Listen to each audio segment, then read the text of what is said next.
Thank you for that, Sylvia, and thank you for the organisers of the conference for the invite. We're justly proud of our postgraduate community here at Queen's, and this event is a credit to them all. So well done. I'm going to be reasonably disciplined, Sylvia, and you can be as harsh as you like on me. So this is a 20-minute presentation based on a 25,000-word article, and so it'll sound a little unsubtle in the delivery. And you just have to take my word for it, or indeed, if you want, you can email me and I'll send you the full 25,000-word piece. In their writing, it's a little more subtle than this delivery will suggest. So I've changed my title slightly to reflect what it's about. So lawyers in times of conflict, neutrality, professionalism, and the culture of quietism in Northern Ireland.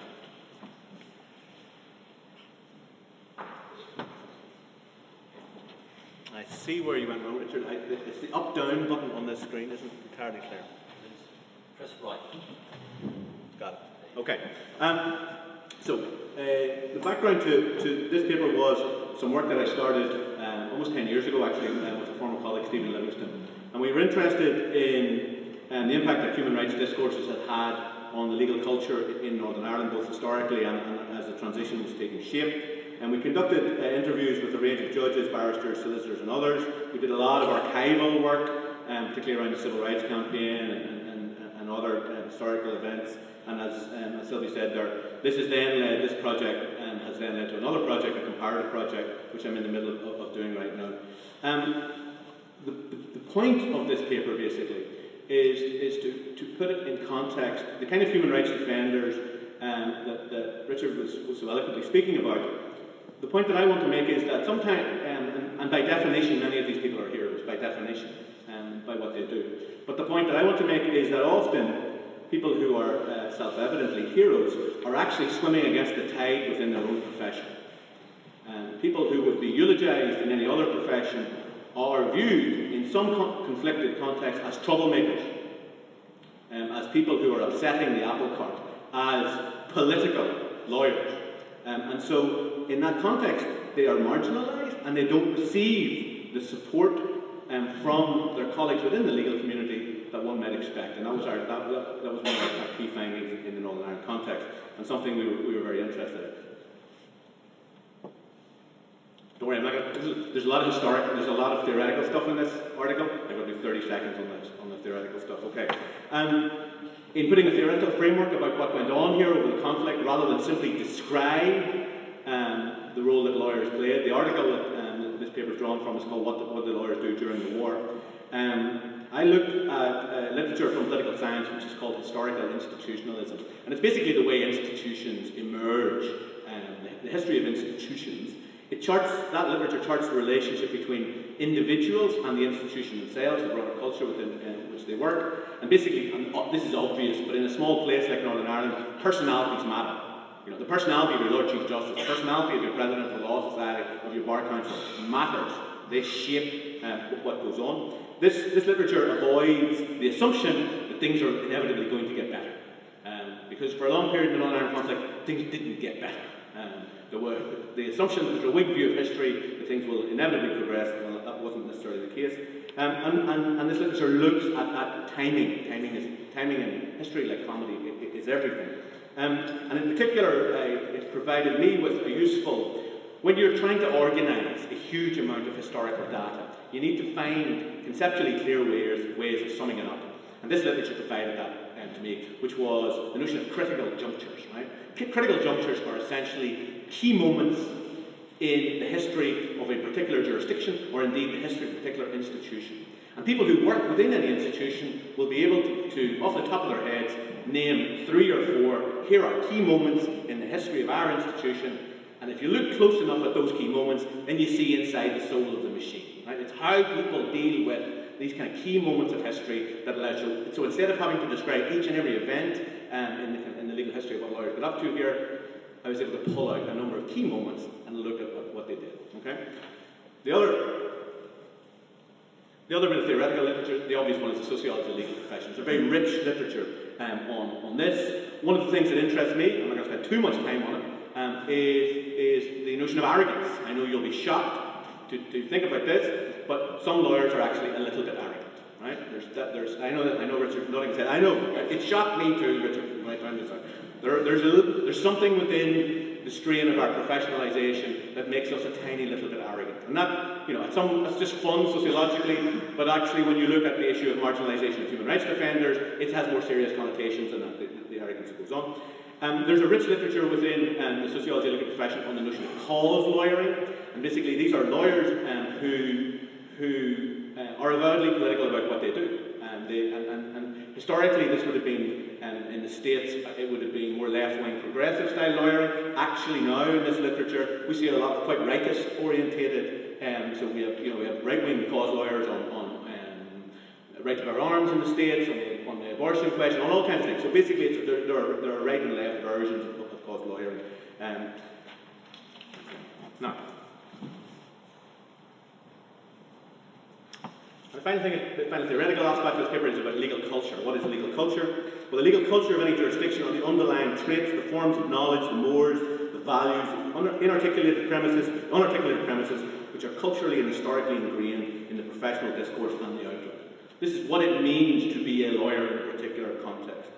The variables that I decided to made up the Northern Ireland legal culture were the smallness of the jurisdiction. It's a very small place, that does have a big impact, everybody knows everyone else.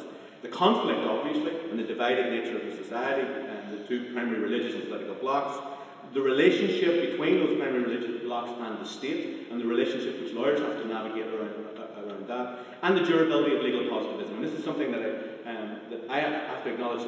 I've worked at Queen's here for the last 20 years, and I did my undergraduate degree. We educate the vast majority, historically we educated the vast majority of lawyers who work in this jurisdiction.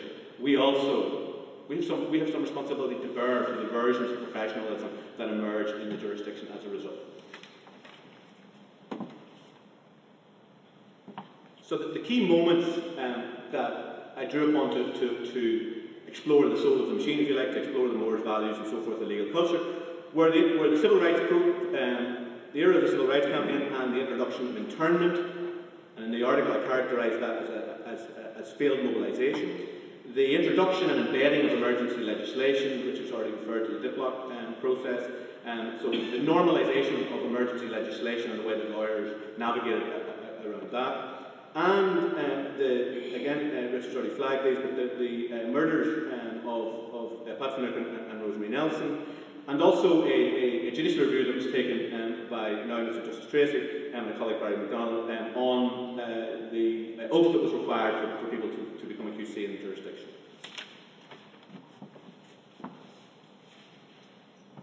So again, I was very conscious in the writing of this. I think I name-checked every progressive lawyer who worked in the jurisdiction in the footnotes in this article. So there were a lot of lawyers who did good things in this jurisdiction, right? A lot of individual lawyers who did good things. Bear that in mind, right? However, broad brush. On the civil rights campaign in Northern Ireland drew explicitly from the American experience. Unlike the American experience, when you look at the detail and the personnel involved in the civil rights campaign here, it was not led by lawyers. Lawyers were not anywhere near as prominent as one would have expected in the emergence of a civil rights campaign. They weren't. Lawyers were not at the forefront of leading the civil rights campaign, with some notable exceptions again. When internment was introduced in the jurisdiction, there was little organised resistance within the Northern Ireland legal community to the introduction of internment. There were some debates, there were a few small left-wing organisations within the legal community here, and I discussed those at some length, but broad brush, lawyers got on with the business. Lawyers got on with the business of representing clients at internment hearings, and these internment hearings, this was a bastardised version of justice. No one claims they were anything else. But my former colleague Tom Haddon and Kevin Boyle have written extensively on this, and basically their argument is that the British Exchequer made it extremely lucrative to represent people at internment hearings, and the lawyers took the money and got on with the work. So the big arguments that one would expect in a jurisdiction: should we give legitimacy to this facade of justice? All of that. Those debates did not take place to any great extent within the legal community, and as I say, it's something that Tom and Kevin characterised as a failure of law and a failure of lawyers. Lawyers did not step up to the plate in any organised fashion around the introduction of internment.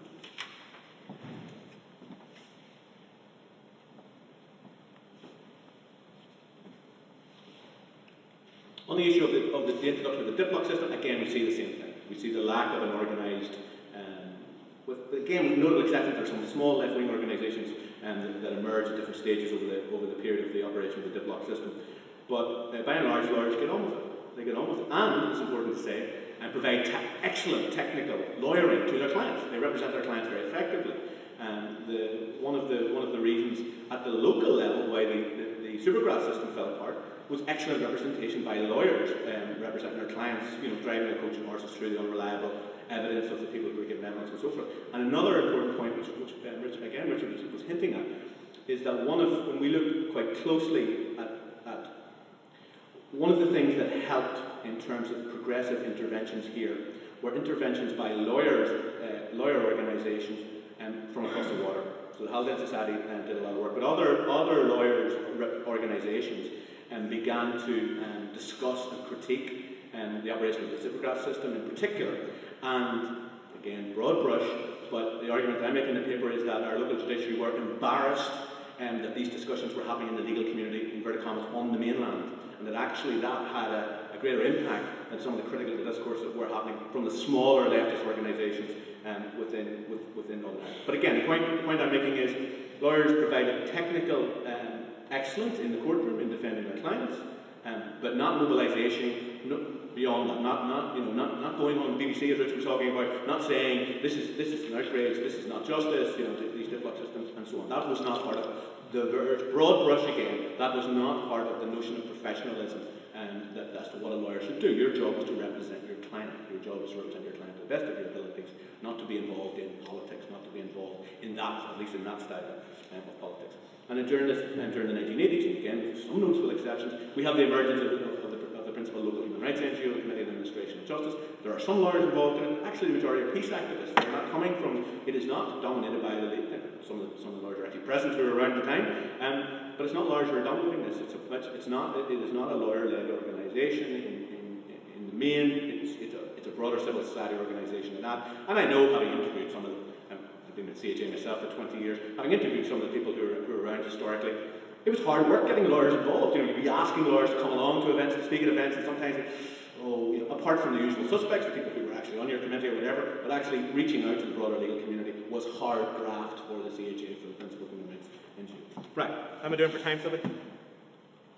Yeah, 8 minutes. 8 minutes, great. So we've already heard about the emergence of Pat Finucane and Rosemary Nelson, and again, what happened in the legal community was that when Pat was murdered, you had an extremely tepid response from the local legal collectives, from the Law Society. From the Law Society, it was very, I have the original press release, I think, among the footnotes in the article. There's no response from the Bar Council. This is a lawyer being murdered in a context where there, even from the get-go, strong allegations of collusion and the state being involved in this murder. As the Prime Minister has now acknowledged, the state was involved. So the people who provided the person who provided the intelligence was an agent, and the people who carried out the killing were agents. It was infiltrated. There's no argument to it now. But at the time, very tepid response from the local legal community. And I interviewed some members of the Law Society for that article. And there was a sense that the other thing to remember is the people who do human rights work are a small percentage of the overall legal community. The vast majority of solicitors in Northern Ireland, small practices, getting on with doing conveyancing, not political work, not people doing criminal defence work. The people the firms doing criminal defence work are a small overall percentage.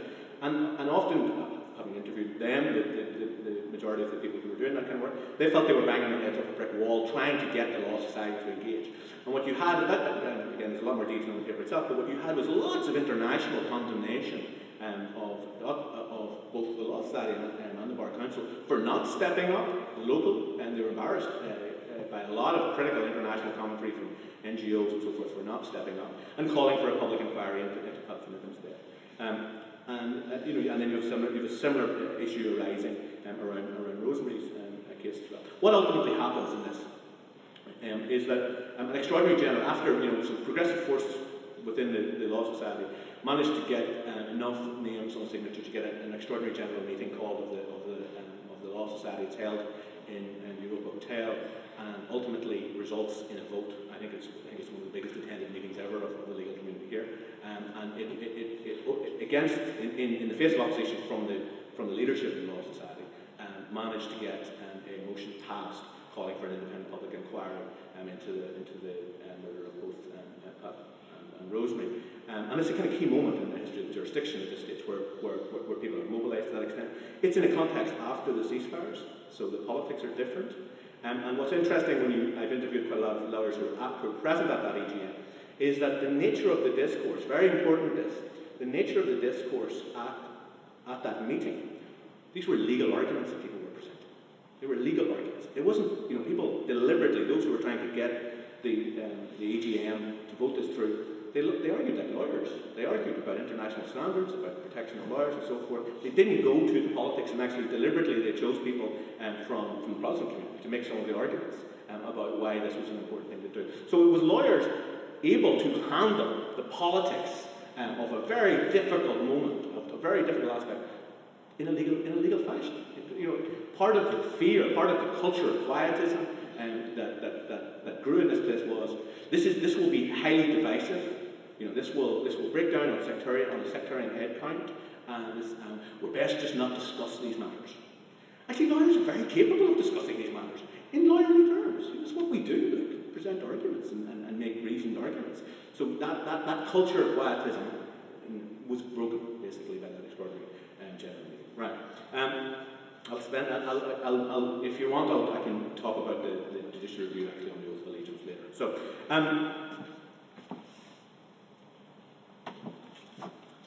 conclusions. Well, the first big question, obviously, is what do we expect from lawyers?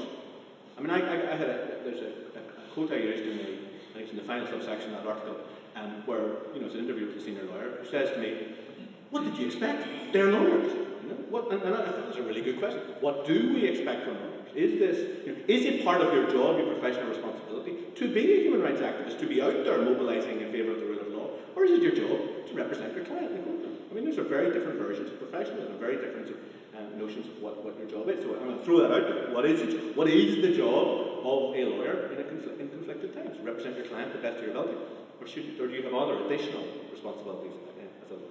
The other thing to stress is these were not easy times for lawyers. There were real threats to real people's lives. Not just Rosemary and Pat killed. We had attacks on the judiciary. We had attacks on the DPP. A number of members of the judiciary were killed, and we had a law lecturer here who was a political activist killed by the IRA. We had a law student killed. These are not easy. There's a lovely phrase from the historian E.P. Thompson about the enormous condescension of history. That once we look back on history, it's very easy to spot all the flaws in others. And I tried very hard in this paper not to do that, to recognise the difficulties and the difficult choices that people were faced with. I think there was a strong element here about the durability of legal positivism. A version of law and legal understanding. The law is the law is the law is the law. There's no politics. There's just the law. Right? I don't think students who are educated now get that version of legal education. It was the version I got. That was it was all subsections and statutes and all that stuff. But if you were a political little animal, I was much more political animal. I wasn't a very good lawyer actually. But I'm really interested in politics. But that was so. I think our students are educated differently. But durability of legal positivism. The very interesting thing here that struck me in the interviews was that the progressive lawyers, the people I regard as progressive lawyers, the people who fit within the human rights defender framework, their way of engaging in many of these debates were as positivistic in interviews as their more conservative colleagues either on the bench. So their way of framing arguments were it was hard work getting them to abstract their experience away from legalistic analysis. Hard work for people who I really respected and admired as lawyers, getting them to abstract their experience to make them think about political, moral, ideological big questions. I'd be pushing hard on these. What is the nature of the legal culture in Northern Ireland? And come back to, I don't think there is a statute on that. I'm caricaturing that. It was quite difficult, and that struck me as part of it is it's safe territory for lawyers, obviously, to stick to that, to stick to the terra firma of legal positivism. But part of it's the way you're taught. Really, you're not encouraged to abstract your experience and to be more reflective. And they were much harder work to reach to get them to external. The significance of timing, obviously, is central. If you're in the middle of a war, it's batten down the hatches. The EGM, that moment happened in the transition that happened post the ceasefire, so it became easier. We're in a big debate. I'll finish on the last few points here. We're in a big debate at the moment, and we have negotiations ongoing about whether or not we should have a truth commission to deal with the past and so forth. And one of the things that I would like to see, this may never happen politically, but one of the things that I would like to see is that if we do have some kind of a truth recovery mechanism, is that it's important that we don't just focus on the actions of the 18-year-old with the AK-47. That's one part of our past. But actually, this was demonstrated in the South African context, it's also important to look at the institutional history of a jurisdiction and look how what role institutions played or didn't play. And so in my ideal world, if I could design the next Truth Commission, one of the themes that we would look at would be lawyers, would be what did the lawyers do during the war? What did the judges do during the war? These are important, very important institutional players. And so if we were having that conversation, that's what it is. And I suppose the last question is a question mark again, and this is up to you, is to decide what relevance, if any of this Northern Ireland experience has for other jurisdictions. Okay, thank you for your attention.